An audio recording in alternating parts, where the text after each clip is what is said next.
Hello, everybody. Welcome back to the Nation here. Today I am joined by someone who has written some really great FOE fanfics. Hello, I'm Jig, and I'm a Frenchman, and I am a writer on on my as my hobbies for on filmfiction.net. So, what got you into writing fanfics? Well, before I got into the Friendship is Magic fan base, I used to write fanfic from on other fan base, and as of why I started doing that. Well, I guess because I have an overactive imagination, and sometimes I just want to put the story on paper because it gives a structure to it and it makes it more well tangible, not just a daydream. Did you ever expect your story to become this big? Well, big in what way? In what way do you mean big? As in popular, or as in well, very large? In what count? Popular.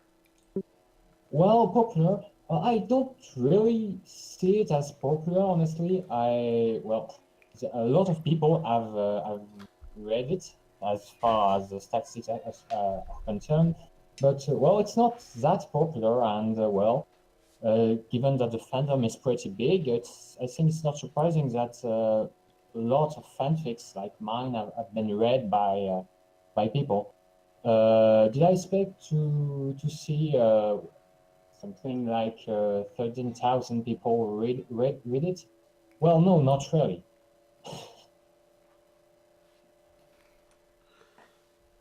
BRB, a little technical difficulties. Oh, sorry. What?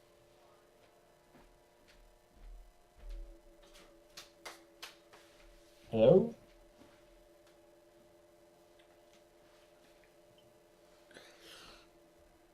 Interesting. Hello? Um, what can you tell me about your characters? Well, the main character, the protagonist, I wouldn't call her a hero, but the protagonist is Spring. She's bounty hunter in the equestrian Westland, and the story is centered around her and the friends that she's going to make along the way. So her well friends are introduced as the story goes on.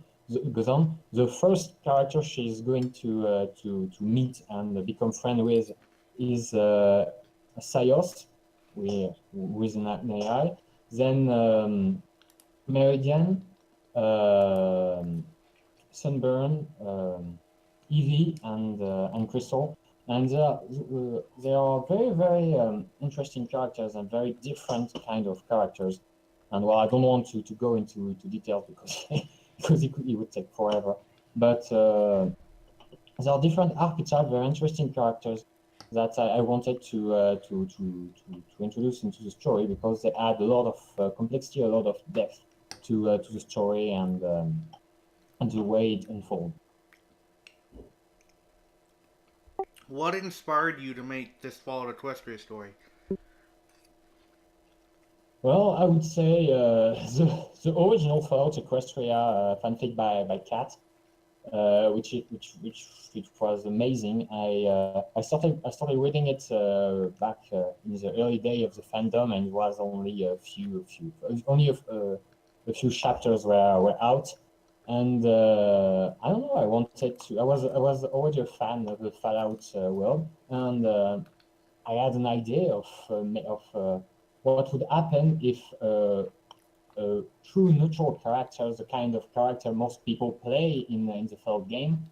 I mean, someone who is lawless, who do but basically only what she wants, who wants to be seen as a good guy, but will steal everything that is not voted down. Um, so I had this idea, and eventually I ended up writing the story. And if you had the thought, would you change anything about your story? Well, oddly, not a lot. I made a lot of mistakes when I started this story, but I've learned from them, and so I wouldn't really change it. There's one thing I would change, that I when I started the story, I wanted to make it as inclusive as possible in terms of lore, with other fanfics. So, well, of course, the original Fallout Equestria, but also Project Horizon and other smaller fanfics. So I set up some callbacks and references and stuff like that. And at the end of the day, I felt that it was not very pertinent, very smart. It didn't add anything to the story, and if anything, it just confused the timeline, and it added a lot of incoherences when you really dug deep into the lore. So if I had to do it all over again, I would not add those references. I'm gonna ask these questions now for my fans. Was there any characters that died? Characters that die. Well, the story isn't finished yet. It's a bit of an pause right now. Main characters, not yet. Will character die? Well, maybe. It's not the kind of story where people can live their life as heroes and paragons of virtue. This is the question of Wastelands. I mean, it's based on Fallout. So can main characters die? Yes, they can. Will they? Well, I'm not going to tell because they're not dead yet. And do you have a plan for anything coming up in your story? Well, yes, the whole story, the complete story has been planned out from the very beginning. So I still have well, one arc to complete and two other arcs are ready to be written. I know how they're going to pan out. I know what's going to happen. I know how the story is going to end. Trouble is, I have to write it, and it takes a lot of time. And the story is pretty. I mean, it's pretty big. I mean, right now it's like 215,000 words, and I'm like 2/3 in. So yes, I know I have plans for the story. I know it's going. It's just it takes a long time to do. Do you consider your story canon or non-canon? Well, canon, canon, which canon? Because if it is the Friendship is Magic canon, well, no, because it is based on Fallout Equestria. Is it canon based on Fallout Equestria itself? Well, it could be. I try not to go against the FOE canon, but well, it's not really canon because I added a lot of things. You can't really write a story this big and stay canon because you add a lot of characters, a lot of background, a lot of things, and well, all the incoherences just piled up. As for the Friendship is Magic canon, as a rule of thumb, well, in the Fallout Equestria lore, Twilight was never turned into an alicorn. She never became a princess. So, well, everything that happens after the third season is just not canon for my story. So, yeah, not really canon at the end of the day. I find it interesting because a lot of these stories don't use changelings. Mm.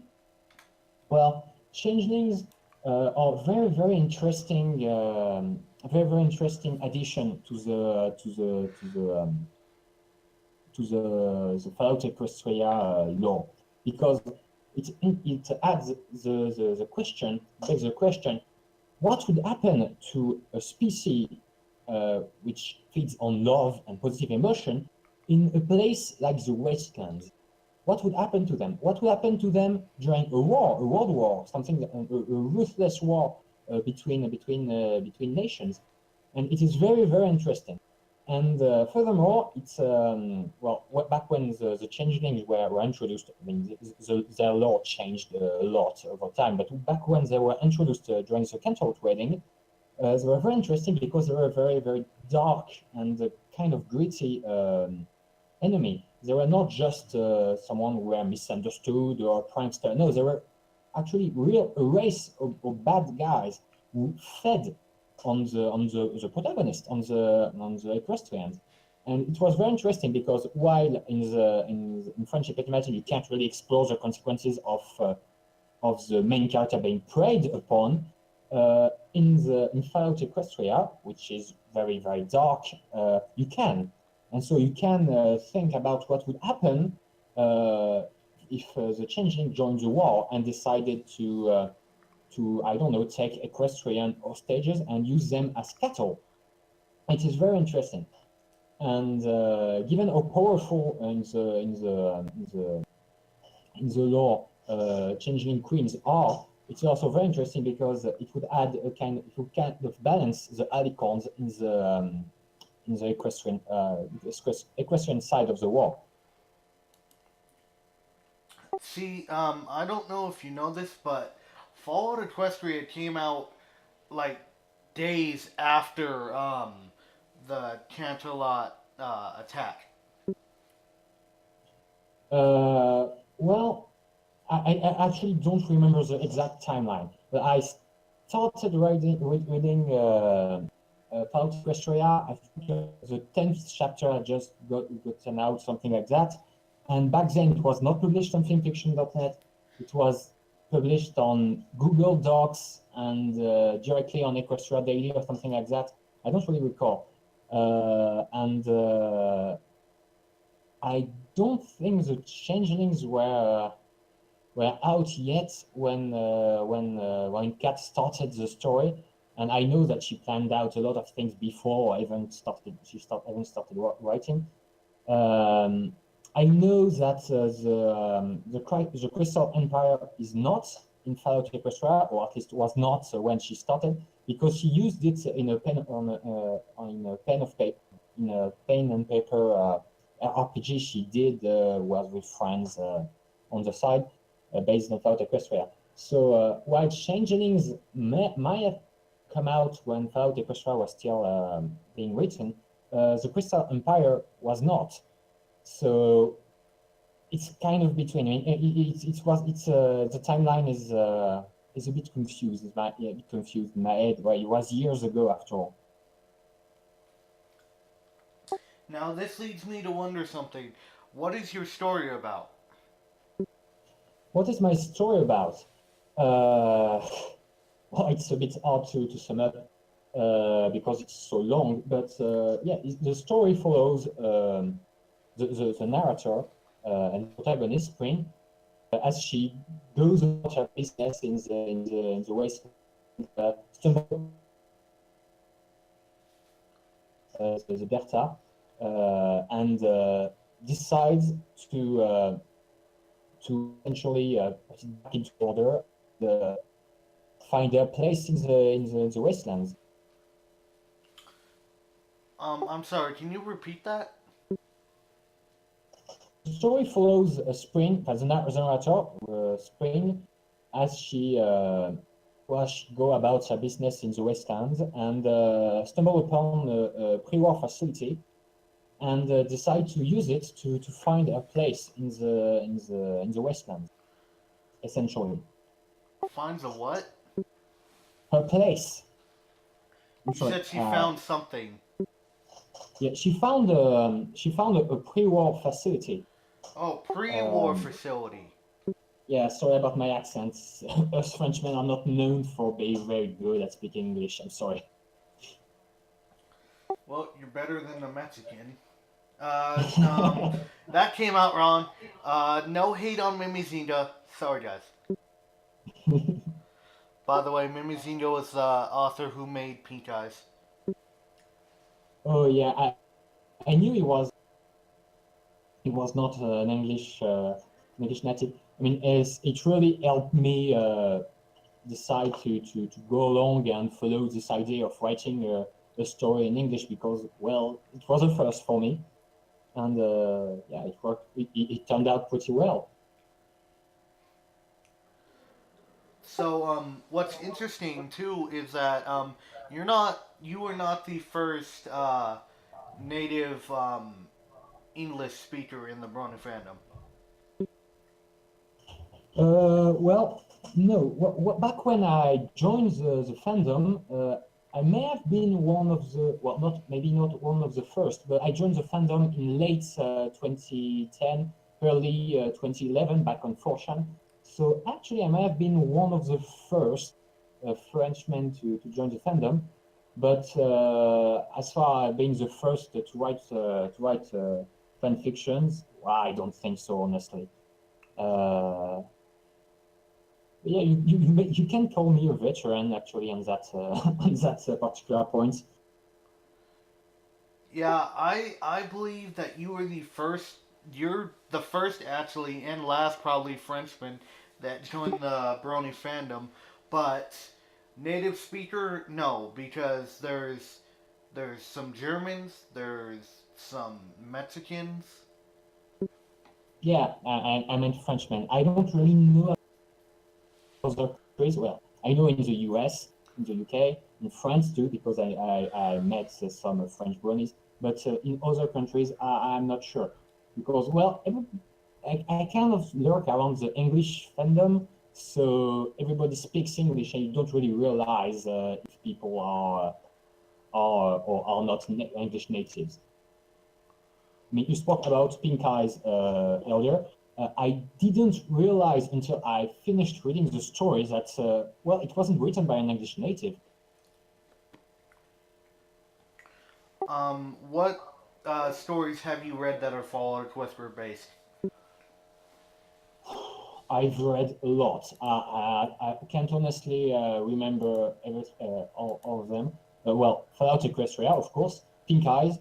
Uh, I've read Project Horizon, well, part of it because I stopped midway because the story went in a direction I wasn't really liking.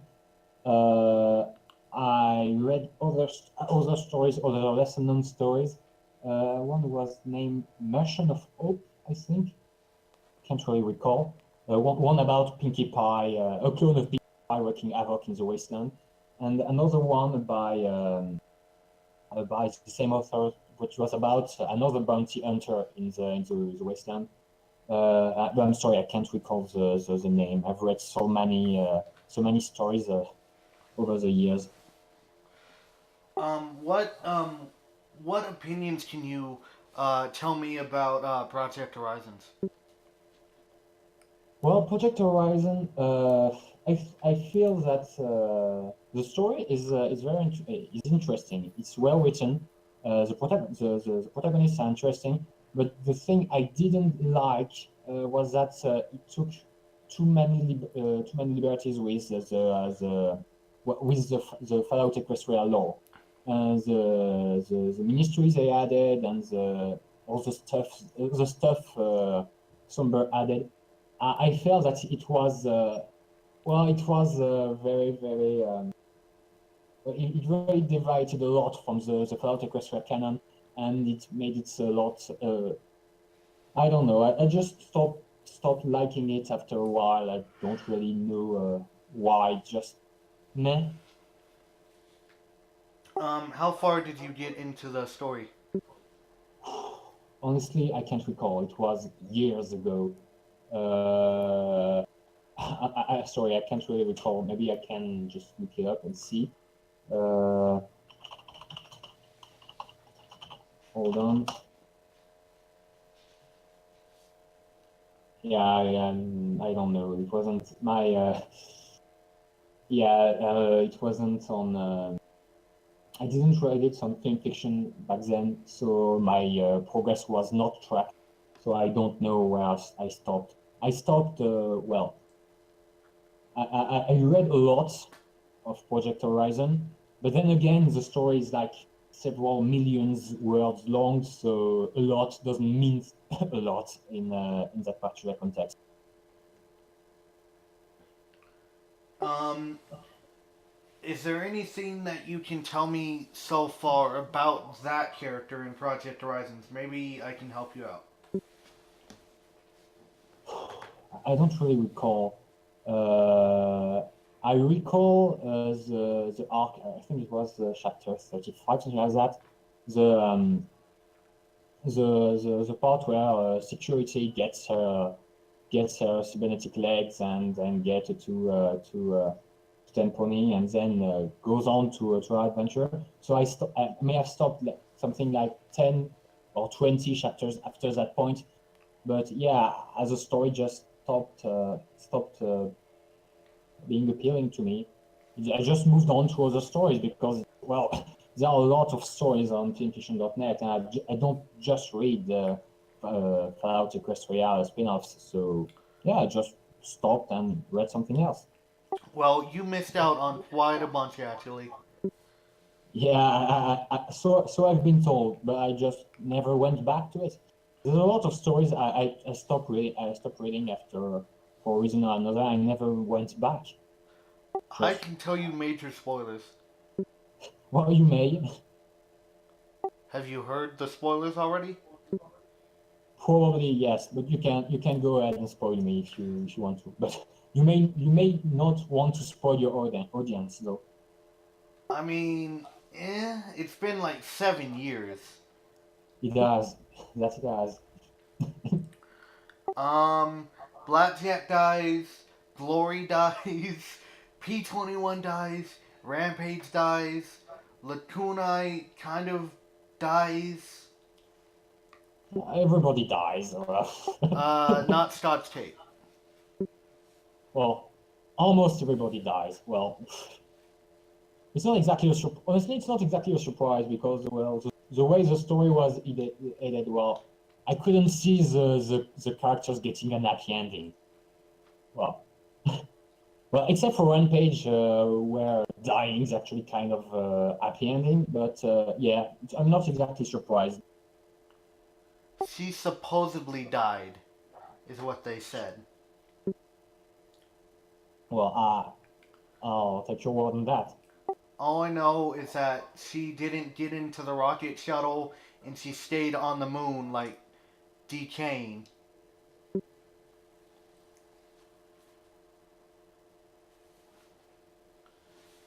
But you say that that story's dark and they don't have a happy ending, but so was Fallout Equestria.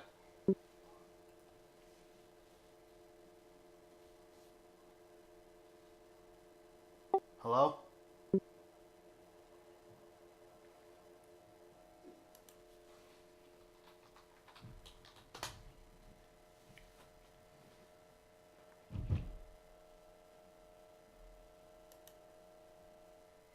Uh, I don't know what happened. Hello?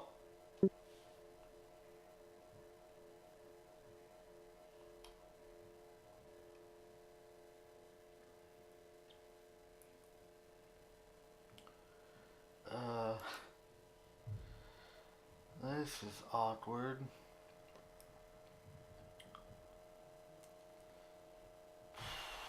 Okay. I'm not gonna leave this. I'm not gonna edit this part because I'm gonna show you guys how sometimes you can be Hello? unprofessional Can you in hear the me? interview. Yes. Oh, yeah, sorry, I don't know, I think my internet connection just decided to, yeah, sorry, sorry about that. Technical issues.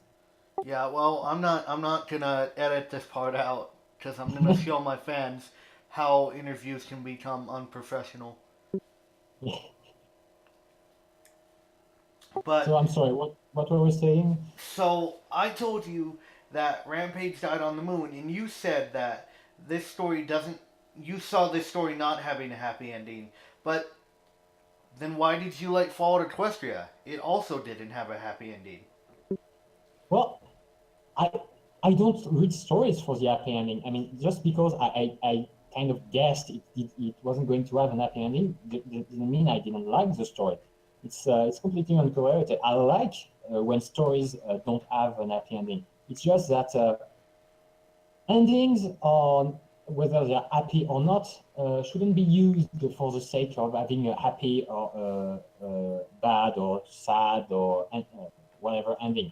Endings are the ending is what happens at the end of the story. And when you start writing a story and you decide, okay, this is going to have a bad ending, this is going to be very happy, everyone is going to die. Well, you don't start with that, you end with that.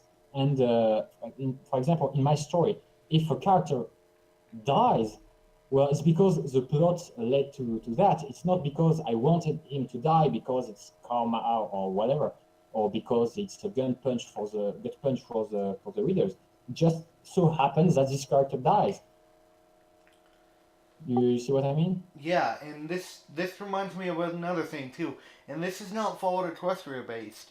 So there was an episode in Family Guy where for 2 to 3 episodes, Brian dies, and the creators of the show were like, don't have a false sense of security because we can at any time kill off a main character like that. Yeah, but then came back. Yeah, he did come That's back. It was to teach the fans a lesson to not assume that they have plot armor. well, yeah. I'm a big fan of TV tropes. I don't know if you know the website. But yeah, death tropes are very complicated. It's very difficult to write the death of a character, especially in a new universe where magic exists. But yeah, you in that particular case in Family Guy, well, you could guess from the very beginning that no, they're not going to kill off the character because the medium would not allow it. You can't kill off a character in a series like that when the same cast comes back every episode, and at the end of the episode you go back to the status quo, because otherwise you would change what made the story work in the first place. It's not the same story. So yeah, but in a novel, it can work because when you end the novel, the story ends. You don't have to continue. You can stop at the last page, and then your character is dead and stays dead because the story ends, and it works. It works just fine. And in my opinion, well, that part in my case, like most Fallout spin-offs. Um, the protagonist is also the narrator, and I find it very interesting to have the narrator die. But if the narrator die, well, they either stay dead and the story ends, or they don't, and then the story continues. But then they're not really dead. I mean, it's just a cheap gimmick after all. They just like passed out. That also tells me something because here's more spoilers. In Project Horizons, actually, Blackjack died a total of 5 times before the 6th time when she finally died. Yeah, well, it was a bit cheap, and then she died. Yeah, but it's just I don't know. I don't like doing gritty stuff for the sake of doing gritty stuff. It's just I don't know. I like characters to not suffer for just the sake of having them suffer. I mean, it's a harsh world. It's a very very harsh world. That is the world of Fallout. But just I don't know. I don't find it very interesting to have characters get punched in the face repeatedly by karma in the universe. It's I feel that it's not very interesting in story wise to have people just to have a character just get tortured and beaten off to death and have the worst backstory ever and then die at the end. It's not really interesting because it's when you have a story, you have to have ups and lows. You have to you need a roller coaster of emotions. You need to play yourself, and if you only have low points, well, at the end of the day, it kind of become a very blunt tool, and it doesn't have that much. Hello? Hello, can you still hear me? Yes. Can you hear me? Yeah, I can hear you.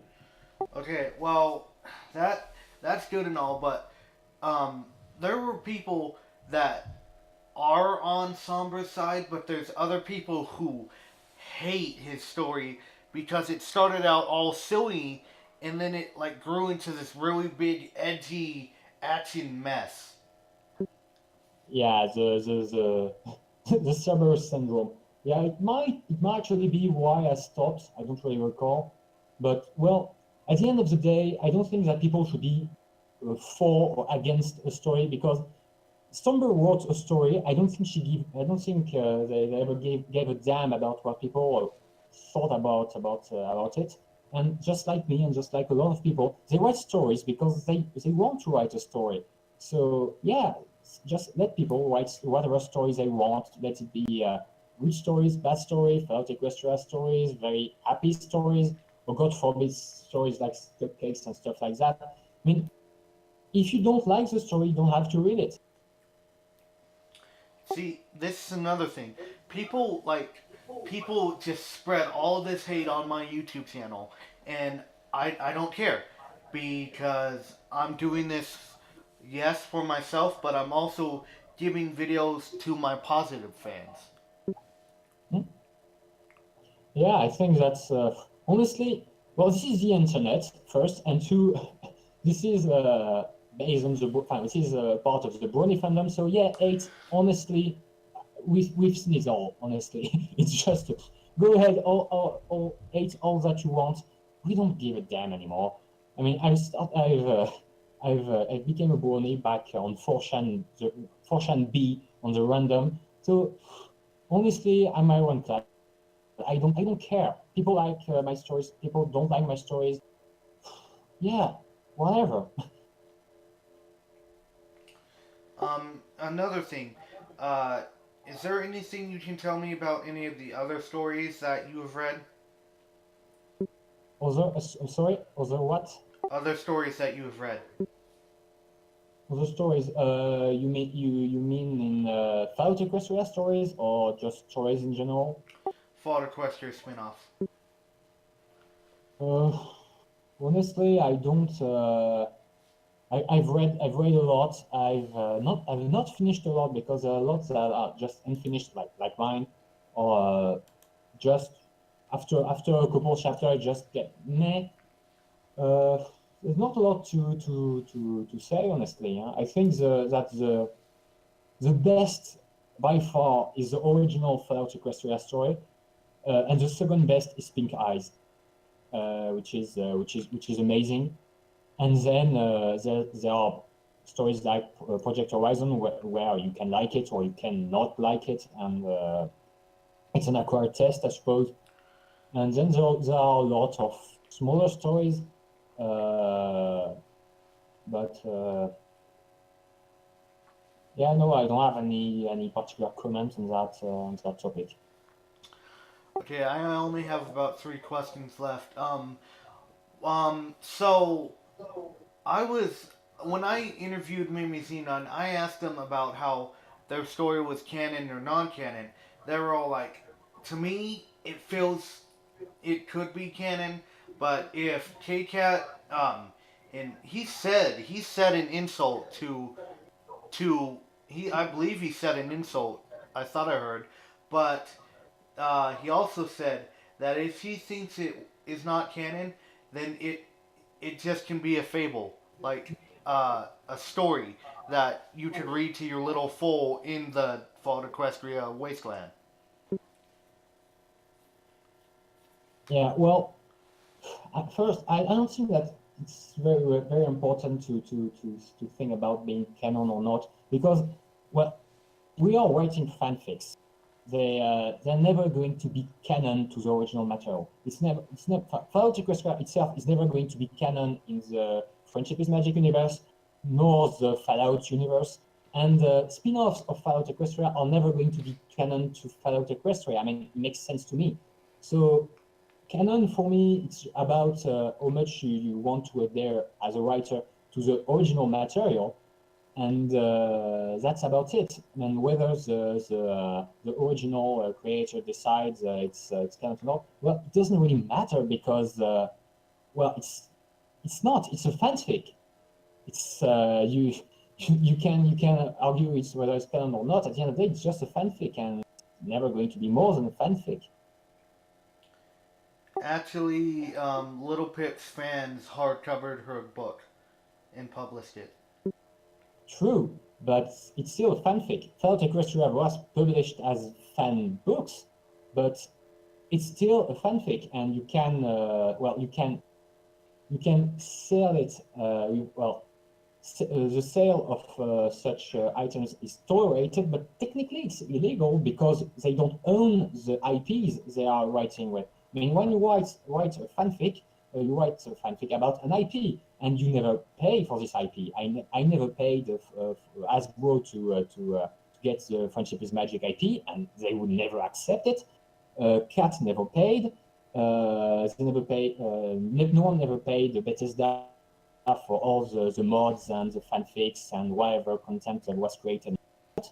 So you can do whatever you want as long as it's just not in a commercial setting. You can print books or fanfics, you can make plushes, you can fan art, you can sell fan art, you can have some business around that. But as long as it stays reasonable, it's tolerated. But it's not legal, and it's not canon. It's not seen as how to put that, as an actual an actual item, an actual mark, official mark from the people who made the show and from the guys at Bethesda in the first place. They just tolerate it because they can't go around and forbid their fans to do it. I lied. I got two other questions. So, here's the first last one. What story from start to finish made you have the feels? Fallout Equestria based. Well, pink eyes. The feels, so much feels. The original Fallout Equestria, and I think that those are the two stories that really made me feel and empathize with everything that was happening. Other stories, well, it was entertaining, good stories, but well, after a while, when you have read so much stories, you get a bit jaded, and you don't feel so much. You kind of feel. So yeah, it's entertaining, but not exactly well, the feels. See, a lot of stories can like, tell a, just tell a big story, and Pink Eyes was sad. It made me cry at the end. Yeah, I didn't cry, but yeah, at the end I was, holy shit, this is sad as fuck. So yeah, it was a very good story. It was a pretty a pretty horrible ending and very sad ending, but it was done well. It was not sad for the sake of being sad. It was not grim for the sake of being grim. It was a sad story, and it's very different. I mean, it's not. That's why I like Pink Eye so much. Although there was one thing, I could have I could have considered this entire fanfic right here canon, and don't give a fuck about UK Cat. You can shut the fuck up. But I could consider this entire fanfic canon to Fallout Equestria, but there was one part one stupid part in there that made it non-canon. which was, The afterlife scene. yeah, well, well, that part you can argue that, well, is it really happening? Is it just imagination? Is it just an hallucination? It's, well, I could argue that if it's not really real, well, you can say that it's canon. But once again, it's not about being completely canon or not. It's if you want to comply to the canon because you think it adds things to your story, well, it's great. But at the end of the day, you're just writing in the margin of someone else's story. Just because it's not written doesn't mean that the original author didn't have an idea on how it was going to go. So, yeah, canon or not, it doesn't really matter as long as it's a good story. I mean, Fallout Equestria is not canon to Friendship is Magic, from it, but it's entertaining. It's a very good story. So, is it really an issue that a story is not canon? I don't know. I don't think so. I forgot my last question. Son of a bitch. I'll tell you this instead. Okay, so there's so many things that like tell a story, and how like you explained your thing, just it reminded me of this one anime that I watched from start to finish, like 22 episodes or 20 at least. It it was a roller coaster. Let's just say that. The beginning was great. Everything through just told this story, and the I don't know if you've watched this anime or do you watch anime? Yeah, I do watch anime. So what was it? It was Your Lie in April. No, sorry, it doesn't ring a bell. You should really watch that. It's like it's about this pianist and the struggle he went through as a child because he was abused by his parent and how he has to overcome like his regret and guilt to play on the piano again. Hmm. His mother abused him because he would play with his heart on the piano instead of playing like by reading the notes.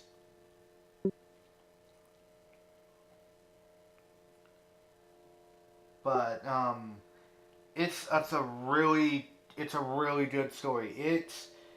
It made me cry at the end of the anime. Maybe I should take a look then.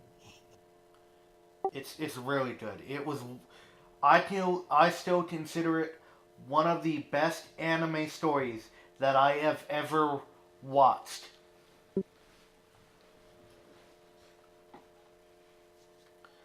So sorry, what was the question? That's all I had to tell you. Uh, Anything else you wanna add at all? Well, no, not really, except maybe something to a word to everyone who ever wondered whether they should put their stories on paper. I mean, go ahead. You have nothing to lose. Just write away, and maybe people are going to like it. Maybe they don't. They're not going to like it. Doesn't matter. Just improve yourself and have fun. Above all, have fun. Okay, okay. So yeah, hope you guys like that, and remember, join the nation, pre the nation. Bye bye.